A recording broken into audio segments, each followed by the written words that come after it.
So Shivayya మీద ప్రమాణం చేసి చెప్పండి, అన్ని వాస్తవాలే చెప్తా అని చెప్పి ఒకసారి. మీరు చెప్పండి స్వామి, నేను చెప్పేవన్నీ వాస్తవాలే. నాకు శివయ్య మీద ఒట్టేయాల్సిన అవసరం ఏం లేదు. అవసరానికి దేవుని మీద మనస్సాక్షి మీద ఒట్టేసుకొని నేను మాట్లాడే మాటనే కరెక్ట్ మాట్లాడతా. నేను తప్పు ఉంటే తప్పు ఒప్పుకుంటా, కరెక్ట్ ఉంటే కరెక్టే చెప్పు. సో ఇంకోటి స్వామి, దేవుడు అంటే మేము బీభత్సంగా నమ్ముతాం. ఎందుకంటే సో వాళ్ళని పూజిస్తూనే ఉంటాం. ఎందుకంటే దేవుడు అంటే మాకు అంత ఇష్టం, అంత నమ్మకం కూడా అలాంటే.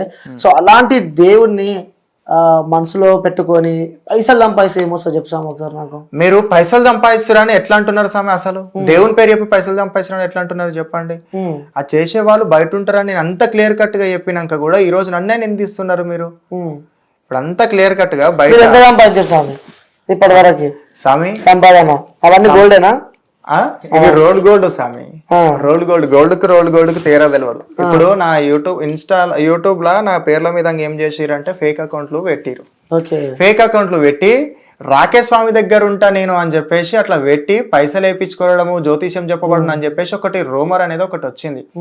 దానివల్ల రాకేష్ స్వామి ఎన్నో పైసలు సంపాదించారు, రాకేష్ స్వామి ఎన్నో పైసలు వచ్చినాయి అనేది అట్లా చేస్తారు. అసలు నేను ఎవరిని గెలవనరా అయ్యా, ఎవరు కూడా రాకుర్రా నాయన నా దగ్గరికి, దండం అని శరార్థి చెప్పి కూడా ఎవరు రాకురు నా దగ్గర అని వీడియోలు కూడా పెడితే అది చూస్తలేరు. అరే రాకేష్ స్వామి ఎందుకు మంచిగా ఏమో మంచిగా చెప్తున్నారు, మరి మమ్మల్ని ఎందుకు పట్టించుకుంటలేరు అనేది అంటున్నారు. అసలు జరుగుతున్నది ఏంది? ఇట్లనే మనని తప్పుగా చూపిస్తారు. ఎందుకు? మన పూజలు ఏదో మనం చేసుకొని వెళ్ళిపోతా అయిపోతుంది. తప్పుగా చూపించుడు అది చేసుడు కరెక్ట్ కాదు. ఒక సార్ ఉన్నాడు, గురువు ఉన్నాడు. ఇప్పుడు ఇది కూడా చెప్తా, ఒక గురువు ఉన్నాడు. ఒక గురువు ఒక శిష్యునికి ఆయన గురువు స్థానం నుండి శిష్యునికి విద్య అనేది కరెక్ట్ బోధిస్తే గురువు ఎందుకు పైసలు ఆశిస్తాడు? నా వల్ల 10 మంది శిష్యులు మంచిగా అవుతారు అని చెప్పేసి ఇట్లా ఉపాధ్యాయుడు అనుకుంటే అయిపోతుంది కదా, సొసైటీ ఎప్పుడు డెవలప్ అయిపోతుండే కదా. ఎందుకు పైసలు తీసుకుంటున్నాడు గురువు గిట్లా? మరి దేనికోసం తీసుకోవాల్సి వస్తుంది? ఫ్రీ చదువు, ఎడ్యుకేషన్ అనేది మోస్ట్ ఇంపార్టెంట్ ఇన్ వరల్డ్. చదువు అనేది చాలా ఇంపార్టెంట్ ఈ ప్రపంచంలో.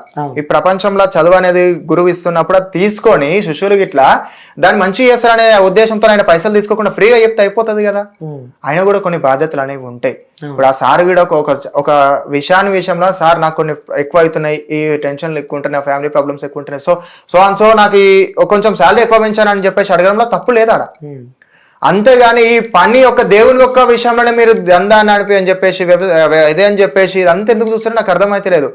ఆ యొక్క పైసలు అనేది దేవుని విషయంలో మీరు ఇట్లా చేస్తున్నారో, లేకుంటే ఇంకో విషయంలో ఈ సొసైటీలో జరిగేవి చాలా ఉన్నాయి. ఈ దేవుని విషయంలో మీరు తీసుకొచ్చి చెప్తున్నారు. చేసేటోళ్ళు ఇట్లా చాలా మంది ఉన్నారు.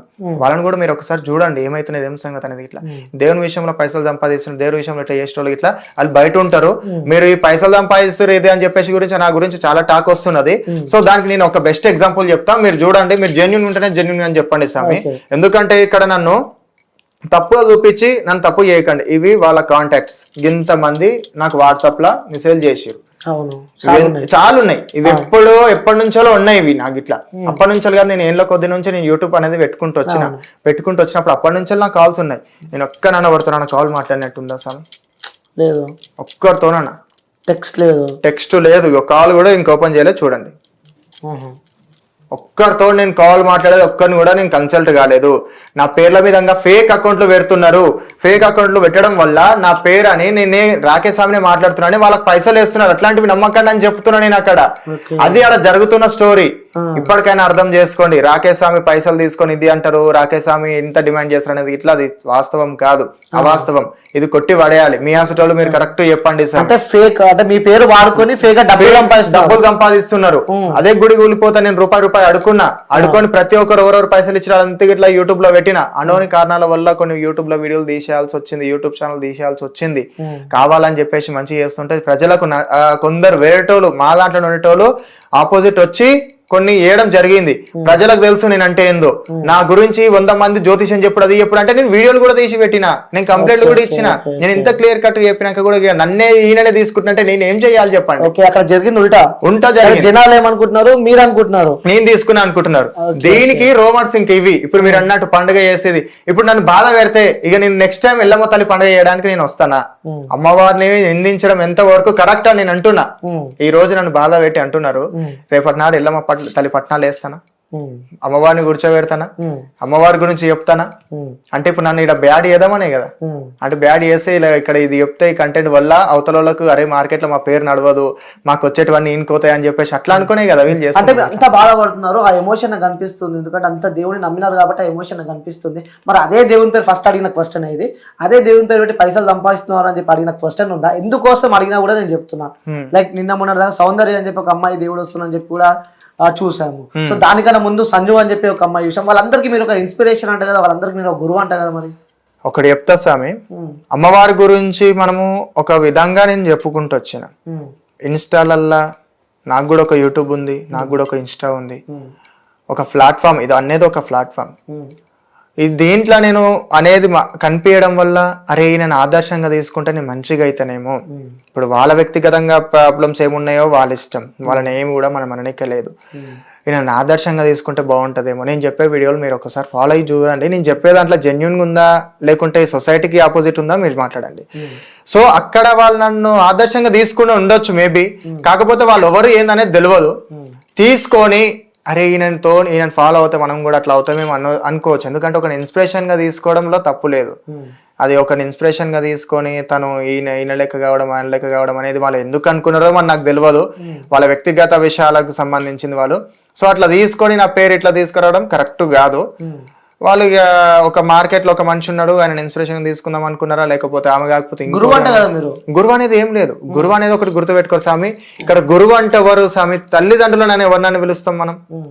ఒక మాట, తల్లిదండ్రులను ఎవరినని పిలుస్తాం? అమ్మా నాన్న ఎవరిని పిలుస్తారు మీరు? మా అమ్మని మా నాన్నని, మిమ్మల్ని కన్న వాళ్ళని. గురువు అంటే ఎవరు? చదువు చెప్పేవాడు, లేకుంటే విద్యని మన జ్ఞానం బోధించేట ఆయన గురువు. గురువు కావాలంటే ఏముంటది ప్రాసెస్? అసలు గురువు అనేటోళ్ళు ఎవరు? గురువు కావాలంటే ప్రాసెస్ ఏంది? ఇప్పుడు మీరు అన్నారు ఎవరైతే సమ్ పేర్లు చెప్పో వాళ్ళ గురువు మీరేనా అని. వాళ్ళెవరో కూడా నాకు తెలియదు. మీరు చెప్పడం వల్లనే వీడియోలు చూడడం జరిగింది. అప్పటిదాకా నా దగ్గరికి వచ్చేదాకా కూడా నాకు తెలియదు. ఇక్కడ గురువు అంటే గుర్తుపెట్టుకోవాల్సిన విషయము, ఎవరైతే గురుస్థానంలో ఉంటారో ఆ గురువు మా యొక్క కల్చర్ తగ్గట్టు, ఈ యొక్క మన కల్చర్ తగ్గట్టు పట్నాలేసి పూజలు చేసి, ఒగ్గు పూజారులు కానీ, బైండ్ల వాళ్ళు కానీ, పంబాల వాళ్ళు కానీ, వాళ్ళ వాళ్ళ యొక్క ఆధీనంలో ఈ యొక్క గురువు అంటే లింగంకాయ తీసుకొని ఆమెకు లింగంకాయ పటం ముందల లింగంకాయ కడితేనే గురువు. ఎవరో తగ్గ ఇన్స్పిరేషన్ గా తీసుకొని ఈయన నా గురువు ఈయన అదే అంటే గాళ్ళ మెడలు కడితే అది కరెక్ట్ కాదు. గాళ్ళ దీపం పెట్టి దేవుడాను వేదిక్కు అంటే అది కరెక్ట్ కాదు. సో ఇక్కడ ఇది అంతే ఏం చెప్తున్నా అంటే గురువు అంటే లింగంకాయ కడితేనే గురువు, పట్నాలు వేస్తేనే గురువు అవుతారు. పట్నాలు అయ్యేందు లింగంకాయ గట్టని ఆదర్శంగా అవుతాగా నాకు గురువు అవుతున్నారు, ఈయన ఇది అవుతున్నారు అంటే దానికి మనం ఏం చెప్పాలి? వాళ్ళెవరో మీకు తెలియదు, వాళ్ళెవరో ఇన్స్టాగ్రామ్ లో చూసిన తర్వాతనే మీకు వాళ్ళెవరో తెలుసు అని చెప్పి చెప్పాలి. సరే, ఆ వ్యక్తులు మీకు గురువు అని చెప్పినాక ఏదైతే ఒక అమ్మ వచ్చే గురువు వీళ్ళు అని చెప్పి మీ పేరు ఇంకొక పేరు చెప్పడం మనం చూసాము. అప్పుడు ఎందుకు మీరు బయటికి రావాలి? బయటకు వచ్చి నేను కాదు అది, సో వాళ్ళ గురువే నేను కాదని చెప్పి ఆ రోజు ఎందుకు చెప్పలేదు? ఎందుకంటే స్వామి ఇప్పుడు నేను సొసైటీకి దూరంగా ఉన్నా పట్టించుకోదనే ఒక కారణంతో నేను ఉండుండే. సో అదే విధంగా వాళ్ళ పర్సనల్ లైఫ్ లో వాళ్ళు ఏమో ఇప్పుడు చెయ్యని తప్పుకు మనం గుమ్మడికాయల దొంగ అనగానే భుజాలు ధరుముకున్నట్టు చేసినోడు వచ్చి భయపడతారు. చేసినోడు అయితేనే వచ్చి ముందు ఏమైనా చెప్పుకుంటారు, చేసుకుంటారు. చేయనోడు ఎందుకు భయపడాలి?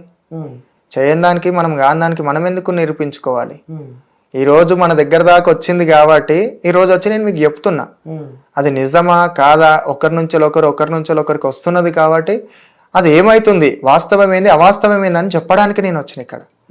సో అక్కడ పేరు చెప్పింది అది చెప్పింది అంటే నేను ఇన్స్టాలలో యూట్యూబ్లలో కనిపించడం వల్ల ఇట్లా తను అది చెప్పడం ఏమో గానీ నేను మాత్రం అక్కడ ఎక్కడ వరకు గురువు కాలేదు. గురువు అంటే లింగంకాయ కడితేనే గురువు, ఎలాంటి సంబంధం లేదు. వాళ్ళు మేము ఒకటి కాదు. ఓకే. సో దాని తర్వాత ఇంకో ఇష్యూ తెరపైకి వచ్చింది మీది. సో శివశక్తులకు మధ్యలో మీ మధ్యలో ఏదో ఇష్యూ అయినట్టు, మిమ్మల్ని బాగా కొట్టారంటూ, సో మీరు వాళ్ళతో మిస్బిహేవ్ చేసినట్టు, సో వాళ్ళని నూకినట్టు, సో ఇవన్నీ మాకు వస్తున్నాయి వార్తలు. ఒకటి గుర్తుపెట్టుకోరు, ఇక్కడ ఇట్లా ఒక వర్గానికి సంబంధించిన వాళ్ళు ఉన్నారు అంటే ఆ వర్గంలో ఆపోజిట్ వాళ్ళు కూడా ఉంటారు. శివశక్తి అంటే నాకు చాలా రెస్పెక్ట్. ఒకానొక టైంలో నేను వాళ్ళని ఇన్స్పిరేషన్ గా నేను కూడా తీసుకొని రావడం జరిగింది. ఎందుకంటే రెస్పెక్ట్ అన్నప్పుడు ఒక వ్యవస్థని మనం రెస్పెక్ట్ గా చూసుకుంటేనే, ఇప్పుడు మీరు యాంకర్ ఫీల్డ్ నుండి ఒకరిని మీ హెడ్ ఎవరైతే ఉంటారో వాళ్ళని టార్గెట్ పెట్టుకొని నేను కూడా వాళ్ళ లెక్క కావాలనే ఒక గోల్ అనేది మీకు ఉంటుంది. సో అట్లా ఇన్స్పిరేషన్ గా తీసుకుంటారు, మీరు వాళ్ళకు చాలా రెస్పెక్ట్ ఇచ్చుకుంటారు. సో ఇక శివశక్తి అనేది ఇట్లా ఒక శివశక్తికి చాలా రెస్పెక్ట్. అక్కడ ఈ యొక్క సౌందర్య అనే అమ్మాయి విషయంలో గొడవలు వచ్చి నేను స్పందించకపోవడం వల్ల మీరు ఇట్లుండి కూడా మీరు స్పందిస్తలేరు అనే విషయాలల్లా మాకు మనస్పర్ధలు రావచ్చేమో కానీ మాకు ఒక సమూహం, మా సమూహంలో మేమందరం కలిసిమెలిసిగానే ఉంటాం. ఈ రోజు మాకేదైనా ఆపద వచ్చినా వాళ్ళకి వస్తారు, వాళ్ళకేమైనా ఆపద వచ్చినా మేము ఉంటాం. సో అట్లా మేము కలిసే ఉంటాం. అక్కడ మాకేం గొడవలు అనేవి ఏమీ లేవు. ఈ యొక్క అమ్మాయి విషయంలో మిస్ అండర్స్టాండింగ్ అనేది వచ్చి అక్కడక్కడ కొంచెం ఇష్యూస్ అనేవి జరిగి ఉంటాయి. అంతేగాని నేను శివశక్తులను దొబ్బి ఛాతి మీద చెయ్యేసి అట్లా అనేది ఇట్లా ఎవరిని కూడా దొబ్బలేదు. మాకు కొన్ని మాటల వల్ల కొంచెం మనస్పర్ధలు అనేవి రావచ్చు అంతే. కానీ ఎవరిని కూడా ద్వేషించి కానీ ఎవరిని కూడా బాధ పెట్టాలనే ఉద్దేశంతో అయితే కాదు, ఏది కూడా లేదు. ఒక వీడియో వచ్చింది, మళ్ళీ వెంటనే డిలీట్ అయిపోయింది ఆ వీడియో. ఇంకా వీడియో డిలీట్ అయిపోయిందంటే అది ఎంతవరకు పెద్దలు ఉంటారు మా దాంట్లో, పెద్దలల్లా కూర్చొని చర్చించుకుంటే దాని గురించి ఏమైతుంది ఏం సంగతి అనేది ఇట్లా మాట్లాడుకుంటే సెట్ అయిపోతుంది. సో ఇది మీడియా ముందరికి రావద్దు అనుకున్నారేమో, అది దాని గురించి వద్దు అని చెప్పేసి ఇట్లా ఆలోచన చేశారు. ఎందుకంటే ఒక వర్గానికి ఒక శివశక్తి అనంగా ఒక శివశక్తి విలువ తీసేస్తే అది కరెక్ట్ కాదు.